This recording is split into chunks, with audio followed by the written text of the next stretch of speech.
tornando-se um cristão com excelência. Jesus disse aos seus seguidores: vão pelo mundo todo e contem a todos as boas novas. Livro de Marcos, capítulo 16, versículo 15. Assim saberemos por onde Ele quer que nós andemos. Assim, todas as nações conhecerão a sua salvação. Salmos 67, versículo 2. A grande comissão é sua incumbência. Você tem uma escolha a fazer. Ou se torna um cristão com excelência ou um cristão relapso. Cristãos relapsos buscam principalmente a satisfação pessoal. Eles estão salvos, mas são egoístas. Gostam de comparecer às reuniões de louvor e aos seminários edificantes, porém, você jamais os encontrará em uma conferência sobre missões, porque não estão interessados. As orações deles concentram-se nas próprias necessidades e em pedidos de bênçãos e de felicidade. É a fé do eu primeiro. Como Deus pode tornar minha vida mais confortável? Eles querem usar Deus para seus propósitos em vez de serem usados por Deus para os propósitos dele. Os cristãos com excelência, em contrapartida, sabem que foram salvos para servir e feitos para uma missão. Eles estão ávidos para receber uma missão pessoal e se entusiasmam com o privilégio de serem usados por Deus. Os cristãos com excelência são as únicas pessoas totalmente vivas neste planeta. Sua alegria, confiança e entusiasmo contagiam, porque sabem que são importantes. Acordam a cada manhã na expectativa de que Deus opere por meio deles de novas maneiras. Que tipo de cristão você quer ser? Deus nos convida para participar da mais magnífica, ampla, diversificada e importante causa da história, o reino. A história é a história de Deus. Ele está formando sua família para a eternidade. Nada é mais importante nem mais duradouro. No livro de Apocalipse, descobrimos que a missão global de Deus será realizada. Um dia, a grande comissão se tornará a grande consumação. Nos céus, uma enorme multidão de pessoas de todas as nações, tribos, povos e línguas estará um dia diante de Jesus Cristo para adorá-lo. Envolver-nos como cristãos com excelência nos permitirá experimentar um pouco do céu antecipadamente. Quando Jesus ordenou aos seus seguidores que fossem pelo mundo todo e contassem a todos as boas novas, o pequeno grupo de pobres discípulos do Oriente Médio ficou chocado. Eles deveriam ir a pé ou cavalgando naqueles animais vagarosos. Era tudo que tinham para o transporte e não existiam ainda barcos capazes de atravessar o oceano. Portanto, haviam barreiras físicas reais ao cumprimento daquela ordem. Hoje, temos aviões, barcos, trens, ônibus e automóveis. Nosso pequeno mundo encolhe a cada dia. Você pode voar sobre o oceano em questão de horas e estar em casa no dia seguinte, se for necessário. As oportunidades que o cristão comum tem de se envolver em missões internacionais de curta duração são praticamente ilimitadas. Cada canto do mundo está ao seu alcance. Pergunte à indústria do turismo. Não temos desculpas para não espalhar o Evangelho. Agora, com a internet, o mundo está cada vez menor. Além dos telefones e aparelhos de fax, qualquer cristão com acesso à rede pode se comunicar em tempo real com pessoas de praticamente todos os países do mundo. Todo o planeta está a seu alcance. Até mesmo os vilarejos mais remotos têm acesso a e-mail, portanto, você pode evangelizar pessoas do outro lado do mundo sem nem ao menos sair de casa. Nunca foi tão fácil cumprir a incumbência de ir por todo o mundo. Os maiores obstáculos já não são a distância, o custo ou o transporte, e sim nossa forma de pensar. Para um cristão com excelência, você deve se dispor a mudar seus conceitos, sua perspectiva e suas atitudes devem mudar. Como pensar como cristão com excelência? Troque o raciocínio egoísta pelo altruísta. A Bíblia diz: amigos, não pensem mais como crianças, pensem como gente madura.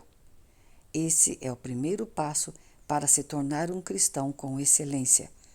Crianças pensam apenas em si mesmas, pessoas maduras pensam nos outros. Deus ordena: não pensem somente nos próprios interesses, mas estejam interessados nos outros também. É claro que essa é uma mudança de mentalidade difícil de ser realizada, pois somos naturalmente egocêntricos e quase toda a publicidade hoje nos incentiva a pensar em nós mesmos. A única forma de alterar esse padrão é nos tornarmos dependentes de Deus a cada momento. Felizmente, Ele não nos deixa lutar sozinhos. Deus nos deu o seu Espírito, por isso não pensamos como pensam as outras pessoas deste mundo.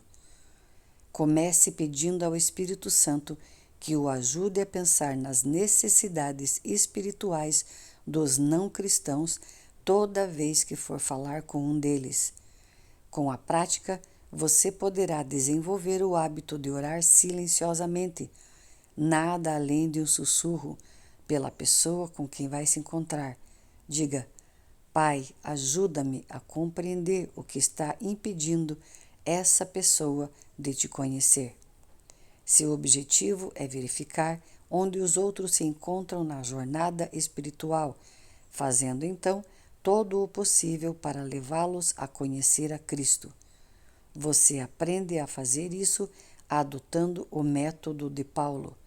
Não penso no que seria bom para mim, e sim no que poderia ser bom para muitas pessoas, de modo que possam ser salvas. Deixe de raciocinar de forma restrita e raciocine de forma global. Deus é um Deus global. Ele sempre se preocupa com o mundo inteiro. Deus tanto amou o mundo. Desde o início, Ele desejou reunir em sua família membros de todas as nações que criou. A Bíblia diz: de um só homem, Deus criou todas as nações que vivem na terra e decidiu quando e onde todas as nações seriam constituídas. Deus fez tudo isso para que nós o buscássemos e, alcançando-o, o encontrássemos. Grande parte do mundo já pensa de forma global. Os maiores conglomerados de comunicação e negócio são multinacionais. Nossa vida e a vida de pessoas em outras nações estão cada vez mais entrelaçadas à medida que compartilhamos moda, entretenimento, música, esportes e até fast food. É provável que a maioria das roupas que você está vestindo e grande parte do que você come hoje em dia foram produzidos em outro país. Estamos mais unidos do que percebemos. Vivemos dias emocionantes. Atualmente, existem mais cristãos que em qualquer outra época. Paulo estava certo. As boas novas que chegaram até vocês estão sendo difundidas pelo mundo. Elas estão transformando vidas em toda parte, assim como transformou a vida de vocês. O primeiro passo para pensar de maneira global é orando por países específicos. Cristãos com excelência oram pelo mundo. Consiga um atlas ou um mapa e ore pelas nações, citando o nome delas. A Bíblia diz: se você me pedir, eu lhe darei as nações, todos os povos da terra serão seus. A oração é a ferramenta mais importante em sua missão no mundo. As pessoas podem recusar nosso amor ou rejeitar nossa mensagem, mas não têm defesa contra nossas orações. Como um míssil intercontinental, você pode apontar uma oração para o coração de uma pessoa, esteja você a 1 metro ou a 16.000 quilômetros de distância. Qual deve ser o alvo de suas orações? A Bíblia diz que devemos orar pedindo oportunidades para testemunhar e coragem para falar. Devemos também interceder pelos que irão crer, pedir que a mensagem se espalhe rapidamente e solicitar mais trabalhadores. As orações farão de você um parceiro de muitas outras pessoas ao redor do mundo.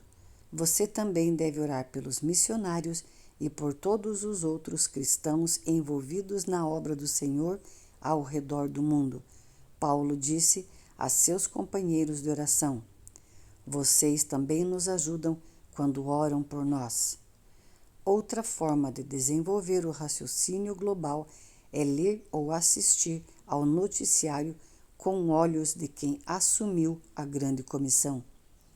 Sempre que houver mudanças ou conflitos, esteja certo de que Deus usará tais situações para atrair vidas para si. As pessoas são mais receptivas a Deus quando estão sob tensão ou atravessam um período de mudanças. As rápidas e incessantes mudanças que ocorrem hoje no mundo estão preparando, como nunca antes, as pessoas para ouvir as boas novas.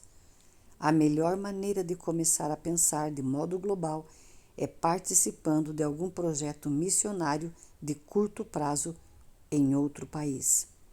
Nada substitui a participação ativa na vida real em outra cultura. Pare de estudar e discutir sobre sua missão e comece logo a realizá-la. Desafio você a ir até o fim. Em Atos, capítulo 1, versículo 8, Jesus estabelece um padrão para nosso envolvimento. Vocês serão minhas testemunhas em Jerusalém, em toda a Judéia e Samaria e até os confins da terra. Seus seguidores teriam de alcançar sua comunidade, Jerusalém, seu país, Judéia e outras culturas, Samaria, e outras nações, até os confins da terra.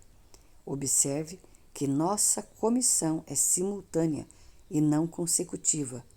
Embora nem todos tenham o dom de missões, todo cristão é chamado a participar de uma missão relacionada com os 4 grupos de alguma forma. Você é um cristão nos moldes de Atos 1:8? Estabeleça uma meta para participar de um projeto missionário direcionado a cada um desses 4 alvos. Insisto em que você poupe dinheiro e faça o que for necessário para participar de uma viagem missionária de curto prazo ao exterior o mais rápido possível. Quase todas as organizações missionárias podem ajudá-lo nisso. Essa experiência aumentará seu amor, ampliará sua missão, aumentará sua fé, aprofundará seu sentimento de compaixão e o encherá de alegria como nunca antes. Pode ser um divisor de águas em sua vida. Substitua o pensamento imediatista pela perspectiva eterna. Para aproveitar ao máximo seu tempo aqui, você deve manter uma perspectiva eterna. Isso evitará dar importância excessiva a questões menores e o ajudará a distinguir entre o urgente e o eterno. Paulo disse: fixamos os olhos não naquilo que se vê, mas no que não se vê, pois o que se vê é transitório, mas o que não se vê é eterno. muitas das coisas em que empenhamos nossas energias já não significarão mais nada daqui a um ano, quanto mais pela eternidade. Não troque a vida por coisas temporárias, pois Jesus adverte: todo aquele que se deixa desviar do trabalho que eu planejo para ele não está apto para o reino de Deus. E Paulo alerta: não dediquem tempo demais às coisas que este mundo coloca diante de vocês. Este mundo, tal como você o percebe, não vai durar muito. O que está se interpondo com sua convivência entre você e sua missão? O que o está impedindo de se tornar um cristão com excelência? O que quer que seja, abandone-o. Afastemos de nós qualquer coisa que nos torne vagarosos ou nos atrase. Jesus disse: acumulem para vocês tesouros nos céus. Como fazemos isso? Em uma de suas declarações mais incompreendidas, ele disse também: usem a riqueza deste mundo ímpio para ganhar amigos, de forma que, quando ela acabar, estes os recebam nas moradas eternas. Jesus não quis dizer que você deve comprar amigos com dinheiro, mas que deve usar os recursos que Deus lhe deu para levá-los a Cristo. Eles serão seus amigos por toda a eternidade e vão lhe dar as boas-vindas quando você chegar ao céu. Esse é o melhor investimento financeiro que se pode fazer. Você provavelmente já ouviu alguém dizer: você não pode levar isso com você, mas a Bíblia diz que você pode passá-lo adiante, investindo em pessoas que estão indo para lá. Fazendo isso, eles estarão acumulando um tesouro real para si mesmos no céu. Este é o único investimento seguro para a eternidade, e estarão levando uma vida cristã frutífera aqui na terra também. Pare de arranjar desculpas e comece a pensar em formas criativas de cumprir sua incumbência. Se você estiver decidido a fazer alguma coisa, há sempre um jeito e existem organizações prontas para auxiliá-lo. Eis aqui algumas desculpas mais comuns. Só sei falar inglês ou português. Isso é, na verdade, uma vantagem em muitos países onde milhões de pessoas querem aprender a falar esse idioma e estão ávidas por praticá-la. Não tenho nada a oferecer. Sim, você tem. Cada habilidade e experiência em sua formação pode ser utilizada de algum modo. Estou muito velho ou muito jovem. A maioria das organizações missionárias tem projetos de curto prazo adequados para cada faixa etária. Da mesma forma que Deus rejeitou as desculpas de Sara quando ela disse estar muito velha para que o Senhor a usasse, ele também rejeitou as objeções de Jeremias quando este alegou ser muito jovem. Não diga isso, respondeu o Senhor, pois você tem de ir aonde quer que eu o envie e dizer o que quer que eu diga a você. Não tenha medo do povo, pois eu estarei com você e cuidarei de você. Pode ser que você acredite ser necessário um chamado especial de Deus e esteja esperando alguma sensação ou uma experiência sobrenatural. O Senhor, porém, já reiterou este chamado repetidas vezes. Somos todos chamados para cumprir os 5 propósitos de Deus para a nossa vida: adorar, ter comunhão, tornar-se semelhante a Cristo e servir, e sair em uma missão com Deus pelo mundo. Ele não quer usar apenas alguns no meio do seu povo. Ele quer usar todos. Somos todos chamados para participar de uma missão para Deus. Ele quer que a igreja inteira leve o evangelho integral ao mundo todo. Muitos cristãos deixaram passar os planos de Deus para a sua vida porque nem ao menos perguntaram a ele se os queria servindo como missionários em algum lugar.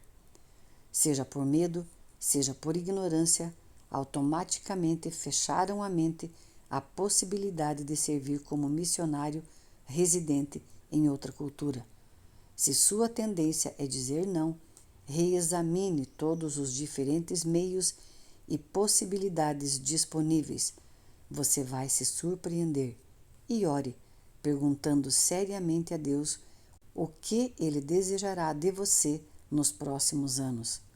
Milhares de missionários residentes são desesperadamente necessários nesse ponto crítico da história, com tantas portas escancaradas como nunca antes. Se quer ser semelhante a Jesus, deve amar o mundo inteiro.